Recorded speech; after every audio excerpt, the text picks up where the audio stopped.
रंग पूजल नंतर आई सकाळ काही जेवणा व्यवस्था केला जय दवरून पूजल मागीर प्रसाद रुपारी सकाळ जेवण करूचे नाव तुमಗೆಲ್ಲ ಸಕಳಾಗಿ ವಿನಂತಿ करता ಬಂದಂತ ಅತಿಥಿವರ್ಯರೆಲ್ಲರೂ ಈಗ ರಾಮಭಜನಾ ಮಂದಿರದಲ್ಲಿ ರಂಗಪೂಜೆ ಆಗ್ತದೆ. ರಂಗಪೂಜೆಯ ಬಳಿಕ ಪ್ರಸಾದ ರೂಪದಲ್ಲಿ ಎಲ್ಲರಿಗೂ ಭೋಜನ ವ್ಯವಸ್ಥೆ ಮಾಡಲಾಗಿದೆ. ತಾವೆಲ್ಲರೂ ಪ್ರಸಾದ ರೂಪದಲ್ಲಿ ಪೂಜೆಯ ನಂತರ ಭೋಜನವನ್ನು ಸ್ವೀಕರಿಸಿಕೊಂಡು ಹೋಗಬೇಕಾಗಿ ತಮ್ಮಲ್ಲಿ ಪ್ರೀತಿಪೂರ್ವಕವಾಗಿ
श्रीमदानंदतीर्थ भगवत्पादाचार्य गुरुभ्यो नमः।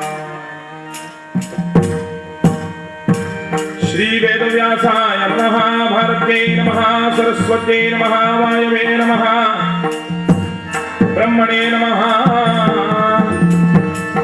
श्रीमद्हनुमद्भीमध्वान्तर्गत नाम कृष्ण वेदव्यासात्मक लक्ष्मी हयग्रीवाय नमः।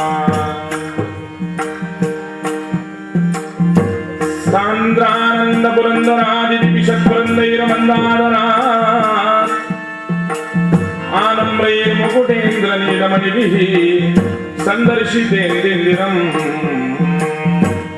स्वच्छन्दं मकरन्दबिन्दुविलसन् मन्दाकिनी मेदुरम् श्रीगोविन्दपदारविन्दमशुभः स्कन्दाय वन्दामहे। विज्ञानरोचि परिपूरितान्तर्बाह्याण्डकोशं हृतोपलाभं दर्गाभयेतं विधि सर्वपूर्व गीर्वाण विज्ञानदमानतोऽस्मि। श्यामं रवीन्द्रमितदीदिकान्तियुक्तं ज्ञानं शरं च ददतं प्रियया समेतं स्वात्मस्वरूपमिदं हनुमन्मुखेषु सन्दर्शयन्दमदितं स्मरतो ऋगेभिः। रामाय शाश्वत विस्तृत सद्गुणाय स्थित्यन्तमादिपुरुषाय नमो निखिलाय। सीतापते जुहुराणमे नमः। त्वं ತ್ವಂ ದಾಶರಥಿಂ ಪ್ರಣಮಾಮಿ ಸದೇವ ಭಕ್ತ್ಯಾ मनोजवं मारुततुल्यवेगं जितेन्द्रियं बुद्धिमतां वरिष्ठं वातात्मजं वानरयूथमुख्यं श्रीरामदूतं शिरसा नमामि।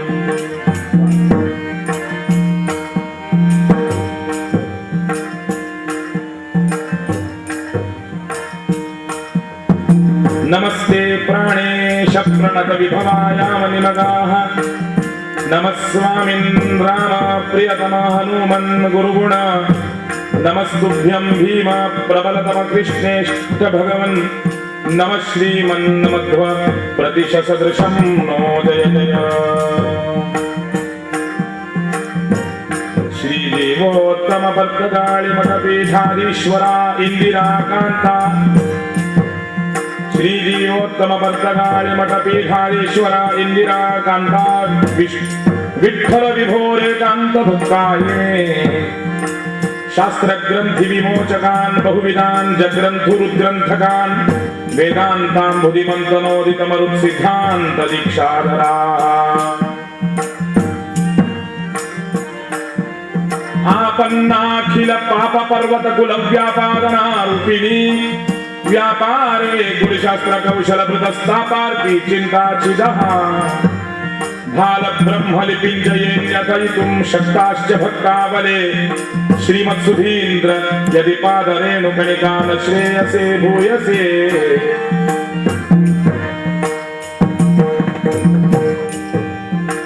श्रीकृष्ण पादाम्बुज सक्तभृङ्गः भक्तेस्तरङ्गोल्लसितान्तरङ्गः नित्यं च पूजार्चित पाण्डुरङ्गः विद्याधिराजो यति सङ्गशृङ्गः रामादिगुरोऽपि च रामभक्तः निष्कामचित्तोऽपि च मुक्तिकामः दण्डं हि दत्ते न ऋतं विधत्ते चण्डो न कस्यापि कदापि योगी। गोपाल कृष्ण भगवान की जय। सीतापति रामचंद्र भगवान की जय।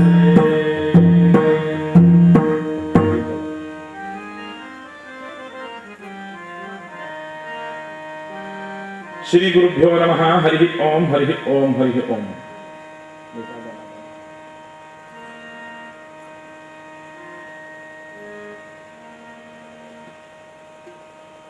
ಭಗವದ್ಗೀತೆಯಲ್ಲಿ ಒಂದು ಉತ್ತಮವಾದ ಶ್ಲೋಕ ಸಿಗ್ತದೆ.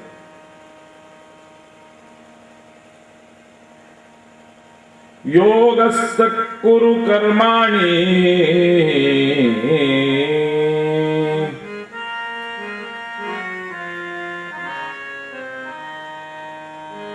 ಯೋಗಸ್ಥ ಕುರು ಕರ್ಮಾಣಿ ಸಂಗಂ ತ್ಯಕ್ತ್ವಾ ಧನಂಜಯ. ಶ್ರೀಕೃಷ್ಣ ಪರಮಾತ್ಮ ಸಕಲ ಸಾಧಕ ಸುಜೀವಿಗಳ ಉದ್ಧಾರಕ್ಕೆಂದು ವೇದಾಂತದಲ್ಲಿ ಕಷಾಯಮಾನವಾದ ತತ್ವಗಳನ್ನು ಉತ್ತಮಾಧಿಕಾರಿಯಾಗಿರ್ತಕ್ಕ ಇಂದ್ರಾಂಶ ಸಂಭೂತರಾದ ಅರ್ಜುನನ ಮುಖಾಂತರ ಸಕಲ ಲೋಕಕ್ಕೆ ಒಂದು ಉಪದೇಶ ಕೊಡ್ತಾ ಇದ್ದಾರೆ, ಗೀತಾ ಎಂಬುದನ್ನು. ಅದರಲ್ಲಿ ಯೋಗಸ್ಥ ಕುರು ಕರ್ಮಾಣಿ, ಸ್ವಲ್ಪ ಗಮನವಿಟ್ಟು ಕೇಳಿ. ಯೋಗಸ್ಥ ಕುರು ಕರ್ಮಾಣಿ ಸಂಗಂ ತ್ಯಕ್ತ್ವಾ ಧನಂಜಯ. ಎಲೈ ಧನಂಜಯನೇ, ಮನುಷ್ಯ ಕರ್ಮಗಳನ್ನು ಹೇಗೆ ಆಚರಿಸಬೇಕು ಎಂಬುದಾಗಿ ತಿಳಿ. ಯೋಗಸ್ಥ, ಯೋಗಸ್ಥನಾಗಿ ತನ್ನ ಕರ್ಮಗಳನ್ನು ಮಾಡಬೇಕಂತ. ಯೋಗಸ್ಥ ಅಂದ್ರೆ ಏನು? ಯೋಗಾಸನದಲ್ಲಿ ಕೂತ್ಕೊಂಡು ಹೇಳೋದ, ಕರ್ಮಗಳನ್ನು ಮಾಡೋದ? ಅದಕ್ಕೋಸ್ಕರ ಆಚಾರ್ಯ ಮಧ್ವರೇ ಬೇಕು. ಅದನ್ನು ಬಿಟ್ಟು ಬೇರೆಯವರೆಲ್ಲ ಹೇಳಿರೋದು ತಾತ್ಕಾಲಿಕವಾದ ಸತ್ಯವಂತೆ. ಆಚಾರ್ಯ ಮಧ್ವರು ಇದನ್ನು ಬಿಚ್ಚಿ ಬಿಚ್ಚಿ ಹೇಳ್ತಾ ಇದ್ದಾರೆ ಈ ಶ್ಲೋಕದ ಮಹಿಮೆಯನ್ನು. ಯೋಗಸ್ಥಃ ಕುರು ಕರ್ಮಾಣಿ ಯೋಗಸ್ಥ ಎಂಬುದಕ್ಕರ್ಥ. ಯೋಗ ಅಂದ್ರೆ ಯಾವುದು? ಸಂಗಂ ತ್ಯಕ್ವಾ ಧನಂಜಯ, ಸರ್ವ ಸಂಘ ಪರಿತ್ಯಾಗದಿಂದ ಯೋಗವನ್ನು ಆಚರಿಸಬೇಕಂತೆ. ಯೋಗ ಎಂಬುದಕ್ಕೆ ಜ್ಞಾನ ಅಂತ ಅರ್ಥ. ಜ್ಞಾನದಿಂದ ಯುಕ್ತರಾಗಿ ಕರ್ಮವನ್ನಾಚರಿಸಿ ಅಂತ ಮೂಲ ತಾತ್ಪರ್ಯ. ಎಂತಹ ಜ್ಞಾನ ಅದು? ಯೋಗ ಎಂಬುದಕ್ಕೆ ಜ್ಞಾನ ಮತ್ತು ಕರ್ಮ ಎರಡರ ಮಿಶ್ರಯ ಅಂತ ಹೇಳಿದ್ದಾರೆ. ಎರಡನೇ ಅರ್ಥ ಸ್ವಲ್ಪ ಕ್ಲಿಷ್ಟವಾದ ವಿಚಾರ, ಆದರೂ ಹೇಳಲಿಕ್ಕೆ ಪ್ರಯತ್ನ ಪಡ್ತೇನೆ. ಕರ್ಮ ಮಾರ್ಗಕ್ಕೆ ಜನಕ, ಜ್ಞಾನ ಮಾರ್ಗಕ್ಕೆ ಸನಕ ಅಂತ ಗೀತೆಯಲ್ಲಿ ಬರ್ತದೆ. ಯೋಗವನ್ನು ಹೇಗೆ, ಕರ್ಮವನ್ನು ಹೇಗೆ ಆಚರಿಸಬೇಕು ಎಂಬುದಾದರೆ, ಸಂಗಂ ತ್ಯಕ್ವಾ, ಸಕಲ ಸಂಘವನ್ನು ಪರಿತ್ಯಾಗ ಮಾಡಿ ಯೋಗವನ್ನು ಆಚರಿಸಬೇಕಂತೆ. ಇದು ಮೊದಲನೇ ಮಾರ್ಗ. ಇದು ಯಾವುದು ನನ್ನದಲ್ಲ ಎಂಬುದನ್ನಾಗಿ ತಿಳಿದು, ಚೆನ್ನಾಗಿ ತಿಳಿದು, ಆದರೂ ಇದರಲ್ಲಿದ್ದು, ಸಂಸಾರದಲ್ಲಿದ್ದು, ಕರ್ಮಗಳನ್ನು ಮೆದ್ದು, ಸಂಸ್ಕಾರವನ್ನು ಗೆದ್ದು ಪುನಃ ಭಗವತ್ ಚರಣಾರವಿಂದಕ್ಕೆ ಹೋಗಬೇಕು. ಅದಕ್ಕೋಸ್ಕರ ಕರ್ಮವನ್ನು ಆಚರಿಸಬೇಕಂತೆ, ಯೋಗಸ್ಥವಾಗಿ ಆಚರಿಸಬೇಕಂತೆ. ಎಲ್ಲವೂ ಕೂಡ ಭಗವತ್ ಪ್ರಸಾದ ಎಂಬುದಾಗಿ ತಿಳಿದು ನಿಷ್ಪ್ರಾವಕ ಭಾವದಿಂದ ತಾದಾತ್ಮ್ಯ ರಹಿತನಾಗಿ ಕರ್ಮವನ್ನು ಆಚರಿಸುವುದಂತೆ. ಅದನ್ನೇ ಪುರಂದರದಾಸರು ಒಂದು ಕೀರ್ತನೆಯಲ್ಲಿ ಹೀಗೆ ಹೇಳ್ತಾರೆ: ಇರಬೇಕು ಇಲ್ಲ ಇರದಿರಬೇಕು. ರಾಮದೇವರ ಚರಿತ್ರೆಯನ್ನು ತಿಳಿಯಬೇಕಾದರೆ ಈ ತತ್ವವನ್ನು ಮೊದಲಿಗೆ ತಿಳಿಯುವುದು ಸಮಂಜಸ. ಇರಬೇಕು ಇಲ್ಲ ಇರದಿರಬೇಕು. ಸಂಸಾರದಲ್ಲಿ ಹೇಗೆ ಒಂದು ಜೀವನ ನಡೆಸಬೇಕು ಇದನ್ನು ಹೇಳ್ತಾರೆ ದಾಸರು. ಈ ಶ್ಲೋಕದ ಮರ್ಮವನ್ನೇ ಕರ್ಮ ಮುಖಾಂತರ ತಿಳಿಸ್ತಾ ಇದ್ದಾರೆ ದಾಸವರೇಣ್ಯರು. ಇರಬೇಕು, ಹೇಗಿರ್ಬೇಕು ಸಂಸಾರದಲ್ಲಿ ಅಂದ್ರೆ ಇರಬೇಕು ಇಲ್ಲ ಇರಬೇಕು. ಜನಕಾದಿ ರಾಜರ್ಷಿಗಳಂತೆ ಭವದಲ್ಲಿ, ಜನಕ ಮಹಾರಾಜರಂತೆ ಸಂಸಾರವನ್ನು ನಡೆಸಲಿಕ್ಕೆ ಪ್ರಯತ್ನ ಮಾಡಿ ಇಚ್ಛೆ ಪಡಬೇಕು. ಜನಕಾದಿ ಜನಕಾದಿ ಜನಕ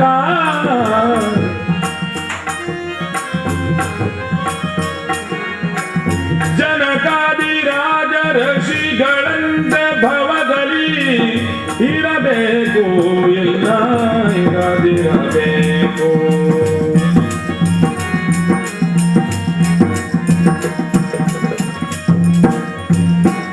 ನೋಡಿ, ಮೂರು ಮಾರ್ಗಗಳನ್ನು ಸಂಸಾರದಲ್ಲಿ ಹೇಳಲ್ಪಟ್ಟಿವೆ ಅಂತೆ. ಈ ಮೂರು ಮಾರ್ಗಗಳಲ್ಲಿ ಯಾವುದಾದ್ರೂ ಒಂದು ಮಾರ್ಗವನ್ನು ಅನುಸರಿಸಿ ಭಗವತ್ ಕೃಪೆಗೆ ನಾವು ಪಾತ್ರರಾಗಬೇಕು. ಮೊದಲನೇ ಮಾರ್ಗವನ್ನು ತಿಳಿಪಡಿಸ್ತಾರೆ, ವಿವರಿಸ್ತಾ ಇದ್ದಾರೆ ದಾಸರು. ಅದು ಯಾವುದು? ಗೀತೆಯಲ್ಲಿ ಬರುವಂಥದ್ದು. ಸಂಸಾರದಲ್ಲಿದ್ರೂ ಇದು ಯಾವುದು ನನ್ನದಲ್ಲ ಎಂಬುದಾಗಿ ಸಂಸಾರವನ್ನು ತ್ಯಜಿಸೋದಂತೆ. ಸಂಗಂ ತ್ಯಕ್ವಾ ಧನಂಜಯ, ಎಲ್ಲವೂ ಇದ್ದು ಇದು ಯಾವುದೂ ನನ್ನದಲ್ಲ ಎಂಬುದಾಗಿ ತಿಳಿಯೋದು. ಇದು ಎಷ್ಟು ಸಾಧ್ಯ? ನಾವು ಪ್ರಯತ್ನ ಪಡೋದು ಎಲ್ಲವೂ ನನ್ನದು ಯಾವಾಗ ಆಗ್ತದೆ ಅಂತ ಚಿಂತಿಸೋದು. ಪರ ವಸ್ತು, ಪರ ಸ್ತ್ರೀ, ಪರ ಭೂಮಿ, ಪರ ಸಂಪತ್ತು ಎಲ್ಲವನ್ನು ನೋಡಿ ಸಂತೋಷ ಪಡಬೇಕಂತೆ. ಆದರೆ ಅದು ನನ್ನದಾಗಬೇಕು ಎಂಬುದಾಗಿ ತಿಳಿಬಾರದಂತೆ. ಕಪಿಲೋಪದೇಶದಲ್ಲಿ ಬರ್ತದೆ, ಭಾಗವತದಲ್ಲಿ ದೇವರು ಈ ವಿಚಿತ್ರವಾದ ಪ್ರಪಂಚ ನಿರ್ಮಿಸಿ ನಾವು ಅದರಲ್ಲಿ ಇದ್ದೇವಲ್ಲ, ಈ ದೇವರಿಂದ ಪ್ರಪಂಚ ನಿರ್ಮಿತವಾದದ್ದು. ನಾವು ಎಷ್ಟೋ ಜನರನ್ನು ನೋಡ್ತೇವೆ, ಪಾಪ ಯಾವಾಗ ಆಗೋದು ಅಂತ ಹೇಳ್ತಾರೆ ಕಪಿಲರು ದೇವಹೂತಿ. ಅಮ್ಮ ಕೇಳು, ನಾವು ಪಾಪ ಮಾಡೋದು ಯಾವಾಗಂದ್ರೆ ಪರವಸ್ತು ನೋಡಿದ್ರೆ ಪಾಪ ಆಗೋದಲ್ಲ, ಅದನ್ನು ಬಯಸಿದ್ರೆ ಪಾಪ ಆಗೋದಂತೆ. ಆನಂದ ಪಡ್ಲಿಕ್ಕೆ ಕಲಿಬೇಕಂತೆ. ಯಾರ್ದೋ ದೊಡ್ಡ ಶ್ರೀಮಂತನ ಮನೆಗೆ ಹೋದಾಗ ಆ ಮನೆಯನ್ನು ಕಂಡು ಆನಂದದಿಂದ ಸಂತೋಷ ಪಡಿ, ಎಷ್ಟು ಸುಂದರವಾದ ಮನೆ, ಆಹಾ ಅಂತ ಆನಂದ ಪಡಬೇಕು. ನಾವು ಆನಂದ ಪಡೋದಲ್ಲ, ಹೊಟ್ಟೆ ಕಿಚ್ಕೊಡೋದು. ಇಷ್ಟು ದುಡ್ಡು ಎಲ್ಲಿಂದ ಬಂದಿತ್ತಂತ, ಕಂಚಾನ್ ದುಡ್ಡು ಒಟ್ಟು ಕೆಲಾಣೆ. ಆನಂದ ಪಟ್ರೆ ಅದೊಂದು ದಿನ ಯಾವಾಗಾದ್ರೊಮ್ಮೆ ಅಂತಹ ಮನೆ ಕಟ್ಟುವ ಭಾಗ್ಯ ಭಗವಂತ ನಮ್ಮಲ್ಲಿ ಕೊಡ್ತಾನಂತೆ. ಹಾಗಾಗಿ ಬೇರೆಯವರ ಸುಖವನ್ನು ಕಂಡು ಆನಂದ ಪಡೋದು.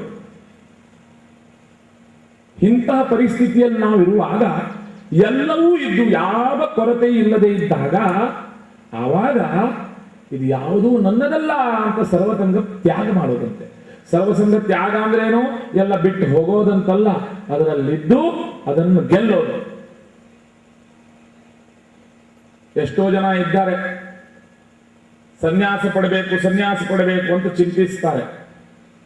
ಅಷ್ಟು ಸುಲಭಬಹುದು? ಸನ್ಯಾಸ ಎಂಬುದು ಅಷ್ಟು ಸುಲಭ ಸಾಧ್ಯವೋ? ಒಬ್ಬ ಹೀಗೆ ಯಾರೋ 4-6 ವರ್ಷ ಪುಸ್ತಕಗಳನ್ನು ಓದಿ 4-8 ಮಹಾತ್ಮರ ಪ್ರವಚನವನ್ನು ಕೇಳಿ ಇನ್ನು ಬೇಡ, ಸರ್ವಸಂಗ ಪರಿತ್ಯಾಗ ಮಾಡೋದೇ ಒಳ್ಳೆಯದು ಎಂಬುದಾಗಿ ಒಂದು ರಾತ್ರೋರಾತ್ರಿ ಅವನಲ್ಲಿ ಒಂದು ವಿಶೇಷವಾದ ಪರಿವರ್ತನೆ ಉಂಟಾಯ್ತಂತೆ. ಹೆಂಡತಿ ಕರೆದ ಎಲೆ, ನನಗಿನ್ನು ಸಂಸಾರ ಬೇಡ, ಚಿಕ್ಕ ಮಕ್ಕಳಿವೆ, 6-7 ಮಕ್ಕಳು. ಇವನು ಈಗ ಹೇಳ್ತಾನೆ, ಇವನು ಪರಾಕ್ರಮ ಪೌರುಷ ನೋಡಿ, ನಾನೀಗ ಹೊರಟೆ ಸನ್ಯಾಸ. ಏನ್ರಿ ಇಷ್ಟು ಬೇಗ ಇಷ್ಟು ದೊಡ್ಡ ನಿರ್ಧಾರ?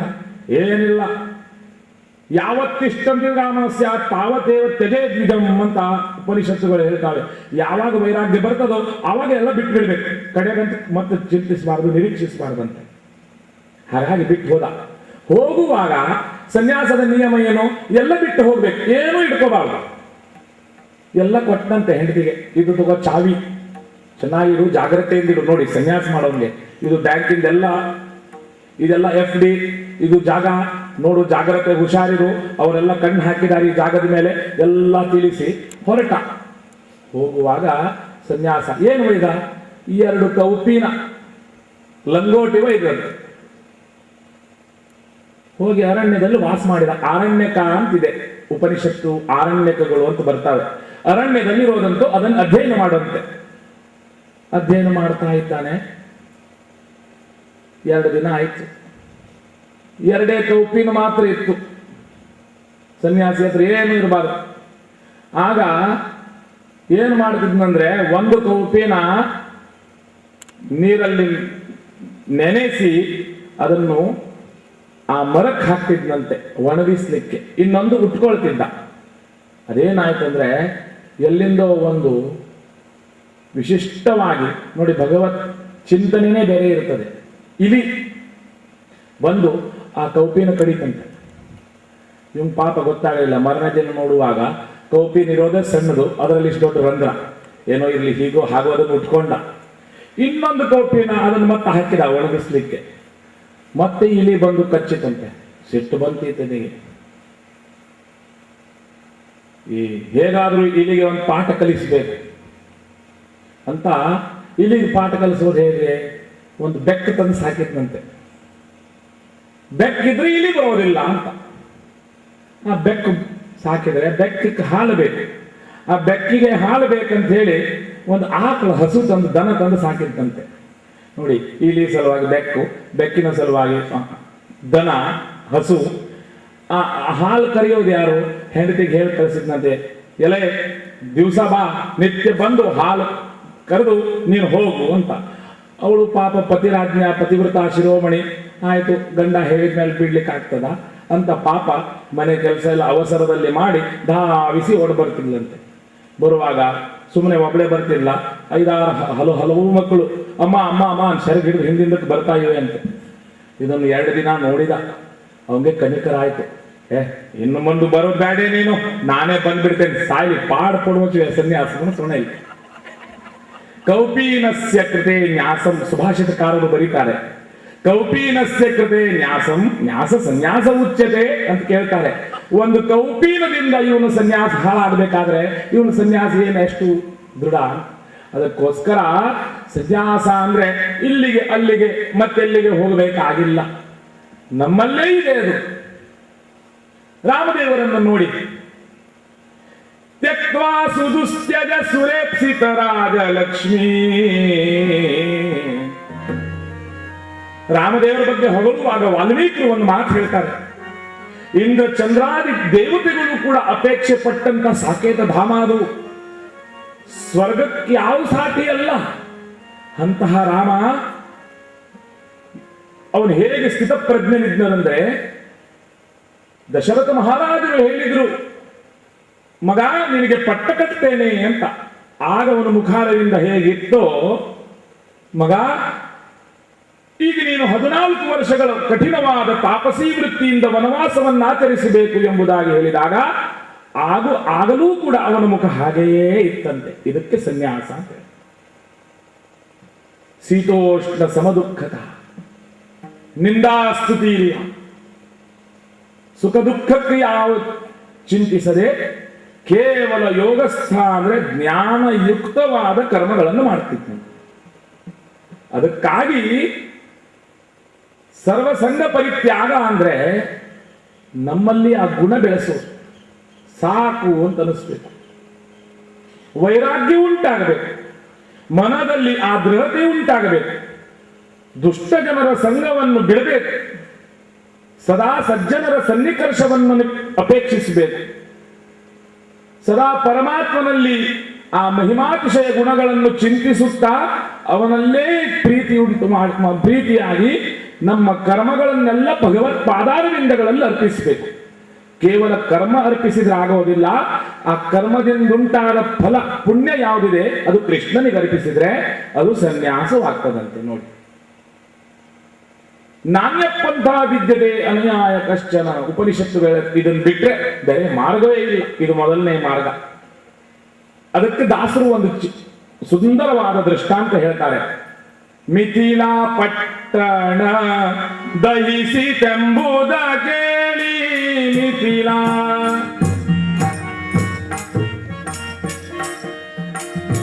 ಮಿಥಿಲಾ ಪಟ್ಟಣ ಜನಕ ಮಹಾರಾಜರ ರಾಜಧಾನಿ ಆ ಮಿಥಿಲಾ ಪಟ್ಟಣ. ಮಿಥಿಲಾ ಪಟ್ಟಣ ದಹಿಸಿತೆಂಬುದ ಕೇಳಿ ಮಮ ಕಿಂಚಿನ್ನ ದಹ್ಯತೆ, ಮಮ ಕಿಂಚಿನ್ನ ದಹ್ಯತೆ ಎಂಬಂತೆ ಇರಬೇಕು ಇಲ್ಲ ಇರಬೇಕು.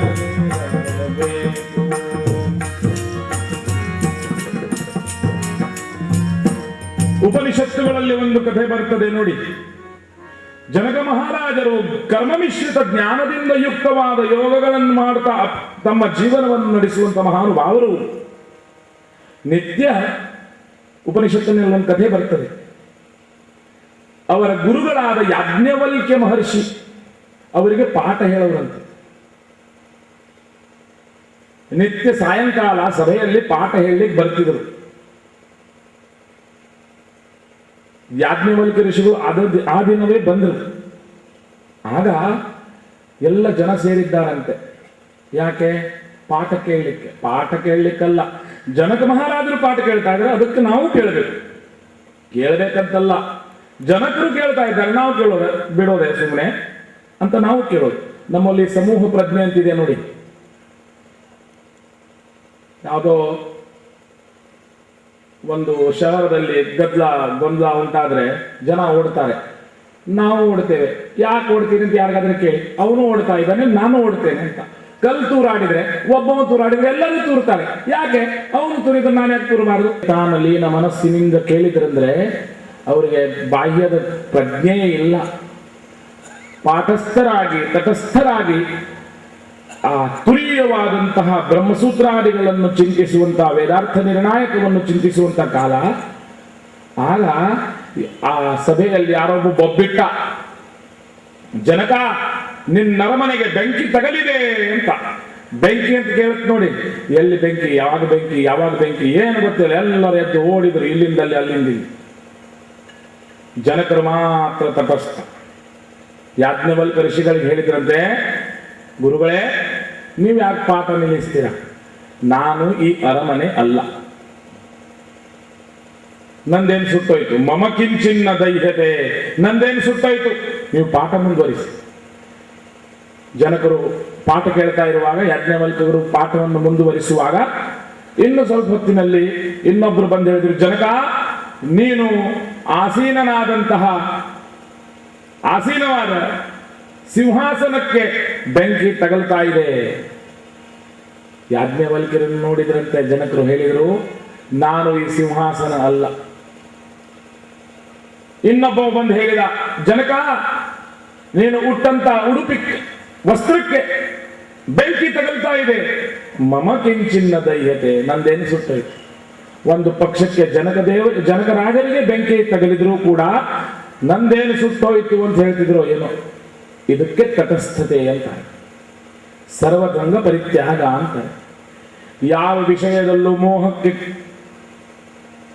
ಆಸ್ಪದವಿಲ್ಲ, ಎಲ್ಲವೂ ಭಗವತ್ ಕೃಪೆಯಿಂದ ನಡೀತಾ ಇದೆ ಎಂಬುದಾಗಿ ಚಿಂತಿಸು. ಇದು ಮೊದಲನೇ ಮಾರ್ಗ, ಪೂರ್ಣ ಜಗತ್ತಿನ ತ್ಯಾಗ ಮಾಡೋದು. ಇದು ಸಾಧ್ಯವಿಲ್ಲದೆ ಇದ್ರೆ ಇನ್ನೊಂದು ಮಾರ್ಗ ಹೇಳ್ತಾರೆ ಪುರಂದರದಾಸರು, ಎರಡನೇದು ಯಾವುದು? ದಧೀಚಿ ಋಷಿ ತನ್ನ ಅಸ್ಥಿ ಸೂರರಿಗಿತ್ತು, ಮಧುವೈರಿ ವೈಕುಂಠ ಪೂರನೇತ ಕರಣಂತೆ. ಇದು ಎರಡನೇ ಮಾರ್ಗ. ಮೊದಲನೇ ಮಾರ್ಗ ಪೂರ್ಣ ಜಗತ್ತನ್ನು ತ್ಯಾಗ ಮಾಡೋದು, ಎರಡನೇ ಮಾರ್ಗ ಪೂರ್ಣ ಜಗತ್ತನ್ನೇ ನಮ್ಮದಾಗಿಸೋದಂತ, ಎಲ್ಲವೂ ನಮ್ಮವರೇ ಎಂಬುದಾಗಿ ತಿಳಿಯೋದು. ಇದು ಎರಡನೇ ಸನ್ಯಾಸ ಅಂತ ಇದೆ. ಸನ್ಯಾಸ ಅಂದ್ರೆ ಕೇವಲ ಬಿಡೋದಂತಲ್ಲ, ನ್ಯಾಸ ಅಂದ್ರೆ ಇಡೋದು. ನೋಡಿ ಈ ಶಬ್ದದ ಮಹಿಮೆ ಸಂಸ್ಕೃತ ಸಾಹಿತ್ಯದಲ್ಲಿ ಹೇಗಿದೆ, ವ್ಯಾಕರಣದಲ್ಲಿ ಅಂದ್ರೆ ನ್ಯಾಸ ಅಂದ್ರೆ ಇಡೋದು, ಸಮ್ ಅಂದ್ರೆ ಚೆನ್ನಾಗಿ ಇಡುವುದು ಅಂತ ಅರ್ಥ ಒಂದು. ಎರಡನೇದು ಸಮ್ ಎಂಬುವ ಉಪಸರ್ಗ ನ್ಯಾಸಕ್ಕೆ ಸೇರಿಸಿದಾಗ ಅರ್ಥ ಬೇರೆ ಆಗ್ತದಂತೆ. ಉಪಸರ್ಗಗಳು ಕ್ರಿಯಾಪದಗಳಿಗೆ ಸೇರಿಸಿದಾಗ ಬೇರೆ ಬೇರೆ ಅರ್ಥಗಳನ್ನು ಕೊಡ್ತೇವೆ.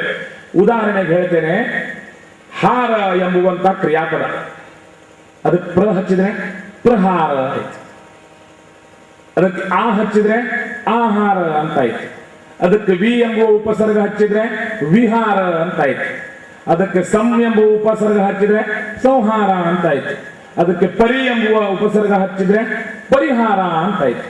ಹೀಗೆ ಸನ್ಯಾಸ ಅಂದ್ರೆ ಚೆನ್ನಾಗಿ ಇಡುವಿಕೆ, ಚೆನ್ನಾಗಿ ಎಲ್ಲವನ್ನು ಬಿಡೋದು, ಚೆನ್ನಾಗಿ ಎಲ್ಲವನ್ನು ಸ್ವೀಕರಿಸುವುದು, ಎರಡೂ ಅರ್ಥ ಆಗ್ತದೆ. ಚೆನ್ನಾಗಿ ಅಂದ್ರೆ ಎಲ್ಲ ಅಂತ ಅರ್ಥ. ಅದರಲ್ಲಿ ಸ್ವಲ್ಪ ಬಿಡ್ತೇನೆ, ಸ್ವಲ್ಪ ಇಡ್ತೇನೆ, ಸ್ವಲ್ಪ ಕೊಡ್ತೇನೆ ಅಂತ ಇಲ್ಲ. ಬಿಟ್ರೆ ಪೂರ್ಣ ಬಿಡೋದು, ಇಲ್ಲಾಂದ್ರೆ ಬಿಟ್ಟರು ಪೂರ್ಣ ಸ್ವೀಕಾರ ಮಾಡೋದು.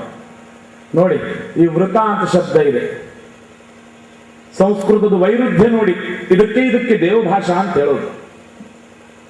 ವೃತ ಅಂತಿದೆ, ಈ ಚಾತುರ್ಮಾಸಗಳಲ್ಲಿ ಬರ್ತದೆ, ಎಷ್ಟೋ ವೃತಗಳು ಬರ್ತಾವೆ. ಆದ್ರೆ ವಿಶೇಷವಾಗಿ ನಮಗೆ ಗೊತ್ತಿರೋ ಪ್ರಕಾರ ಚಾತುರ್ಮಾಸದಲ್ಲಿ ಯಾವ ವೃತ ಇಲ್ಲ ರೀ. 4 ಸಲ ತಿಂಡಿ ತಿನ್ನೋದು, 2 ಸಲ ಊಟ ಮಾಡೋದು, ಗಟ್ಟಿ ಮನೆಗೆ ಬಂದು ಮಲ್ಕೊಳ್ಳೋದು, ಇದು ಚಾತುರ್ಮಾಸ ಅಂತ ನಾವು ತಿಳಿದಿದ್ದೇವೆ. ಕೇಳಿದ್ರೆ ಅಯ್ಯೋ ಚಾತುರ್ಮಾಸ ನಾವು ಮಾಡೋದಲ್ಲಪ್ಪ, ಅದು ದೇವರು ಮಾಡೋದು, ಬಿಟ್ರೆ ಸ್ವಾಮಿಗಳು ಮಾಡೋದು, ನಮಗೇನು? ಎಲ್ಲರೂ ಆಚರಿಸಬೇಕಾದದ್ದು, ಒಬ್ರಿಬ್ರಂತಲ್ಲ, ಎಲ್ಲರಿಗೂ ಕೂಡ ಚಾತುರ್ಮಾಸ ಇದ್ದೇ ಇದೆ. ಆ ಚಾತುರ್ಮಾಸದಲ್ಲಿ ವೃತ ಬರ್ತವೆ. ಆಷಾಢ ಶುರುವಾದ್ರೆ ಕಾರ್ತೀಕ ತನಕ ವೃತಗಳೇ ವೃತಗಳು. ಅದರಲ್ಲಿ ಕೆಲವು ವೃತ ಹೇಳ್ತೇನೆ ನಿಮಗೆ. ಒಂದು ವೃತ ಇದೆ, ಅದಕ್ಕೆ ಶಾಖ ವೃತ ಅಂತ ಹೇಳ್ತಾರೆ. ಯಾವ ತರಕಾರಿ ಕಾಯಿಪಲ್ಯ ತಿನ್ನೋ ಹಾಗಿಲ್ಲ. 15 ದಿನ 20 ದಿನ ಲೆಕ್ಕ ಇದೆ ಅದು. ಅದಾದ ಬಳಿಕ ದಲಿ ವೃತ ಅಂತ ಬರ್ತದೆ. ಮೊಸರು ತಿನ್ನೋ ಹಾಗಿಲ್ಲ, ಮೊಸರನ್ನು ಬಿಡೋದು ಅಂತ ಅರ್ಥ. ವೃತ ಅಂದ್ರೆ ಇಲ್ಲಿ ಅರ್ಥ ನೋಡಿ. ದ್ವಿದಳ ವೃತ ಅಂತಿದೆ. ಫಲಾನಿ ಬಹುಬೀಜಾನಿ ಧಾನ್ಯಾನಿ ದ್ವಿದಳಾನಿ ಒಂದೊಂದನ್ನೇ ಬಿಡೋದು. ಹೀಗೆ ಪತಿವೃತ ಅಂದ್ರೆ ಗಂಡನನ್ನು ಬಿಟ್ಟು ಬಿಡೋದು ಅಂತ ಅರ್ಥದೆ. ಇಲ್ಲಿ ಒಂದು ಕಡೆಗೆ ಬಿಡೋದು ಅಂತ ಅರ್ಥ ಆದ್ರೆ ಇನ್ನೊಂದು ಕಡೆಗೆ ಸ್ವೀಕರಿಸುವುದು ಎಂಬುವ ಅರ್ಥವೂ ಹೇಳ್ತಾರೆ. ಹಾಗಾಗಿ ಸನ್ಯಾಸ ಅಂದ್ರೆ ಒಂದೇ ಪೂರ್ಣ ಬಿಡೋದು. ಹೇಗೆ ಜನಕರಂತೆ. ಇಲ್ಲವಾದ್ರೆ ಪೂರ್ಣ ಜಗತ್ತನ್ನೇ ನಮ್ಮದಾಗಿಸುವುದಂತೆ. ಇದೇ ವೇದಾಂತ. ನಮ್ಮ ತಾಯಿ ಒಂದು ವಾರ 15 ದಿನ ಹಿಂದಕ್ಕೆ ಅವರು ಮಹಾತ್ಮರು ಬಂದು ಗೀತಾ ಭಾಷ್ಯ ಹೇಳ್ತಾ ಇದ್ರು. ಪಾಪ ಬೆಳಗ್ಗಿನಿಂದ ಸಾಯಂಕಾಲ 2 ಸಲ ಗೀತಾ ಕೇಳಿ ನಮ್ಮ ತಾಯಿ ಹೋಗ್ತಿದ್ಲು. ಒಂದು ದಿನ ನಮ್ಮ ತಂದೆಯವರು ಕೇಳೇ ಬಿಟ್ರು, ಏನೇ ತುಂಬ ಭಕ್ತಿಯಿಂದ ಗೀತೆ ಕೇಳ್ತಾ ಇದೆಯಾ ಗುರುಗಳದ್ದು? ಏನು ಹೇಳಿದ್ರು ಗುರುಗಳು? ಭಾಳ ಚೆನ್ನಾಗಿ ಹೇಳಿದ್ರು ರೀ. ಹೌದಾ? ಭಾಳ ಸಂತೋಷ. ಏನು ಹೇಳಿದ್ರು? ಭಾಳ ಚೆನ್ನಾಗಿ ಹೇಳಿದ್ರೆ ಅಂತ ಹೇಳಿಲ್ಲ, ಮತ್ತೇನು ಕೇಳ್ತೀರಾ? ಹೌದಾ, ಚೆನ್ನಾಗಿ ವಿಷಯ ಏನು? ಅದೆಲ್ಲ ಕೇಳಬೇಡ, ನಂಗೆ ಗೊತ್ತಾಗಿಲ್ಲ. ಯಾಕೆ? ಅದು ವೇದಾಂತ. ಅದು ವೇದಾಂತ ಅಂದ್ರೆ ಏನು?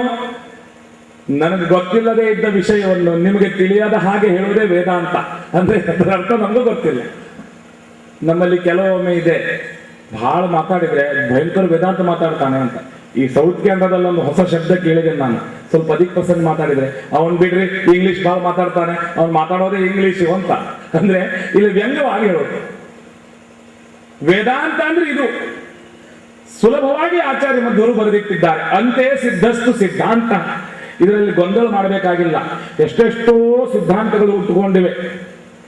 ಸನ್ಯಾಸ ಅಂದ್ರೆ ಏನು? ಅವನೇ ನಾನು, ನಾನೇ ಅವನು, ಈ ವಿಶ್ವವೇ ನಾನು, ನಾನೇ ಈ ವಿಶ್ವ ಅಂತ ಹೇಳೋ ಸಿದ್ಧಾಂತ ಇಲ್ವೇ? ಮಾಯಾವಾದ ಇಲ್ವೇ? ನಾನು ಬೇರೆ ದೇವರು ಬೇರೆ ಅಂತ ನಾವು ಹೇಳ್ತೇವೆ. ಕೆಲವು ಸಿದ್ಧಾಂತಗಳು ಮಾಯಾವಾದಿಗಳು ಹೇಳ್ತಾರೆ ನಾನೇ ಈ ವಿಶ್ವ, ವಿಶ್ವವು ನಾನೇ. ನಾವು ಹೇಳೋದೇನೆಂದ್ರೆ ಎಲ್ಲ ವಿಶ್ವವು ನಮ್ಮದಾಗಿಸಿ. ಆದ್ರೆ ವೇದಾಂತ ಹೇಳಲಿಕ್ಕೆ ನೋಡಿ, ಕೆಲವು ವೇದಾಂತಿಗಳು ಹೇಳ್ತಾರೆ ನಾನೇ ಈ ವಿಶ್ವ, ವಿಶ್ವವು ನಾನೇ ಅಂತ ಹೇಳ್ತಾ ಹೇಳ್ತಾ ಉಪಾಸನೆ ಮಾಡ್ತಾನಂತೆ.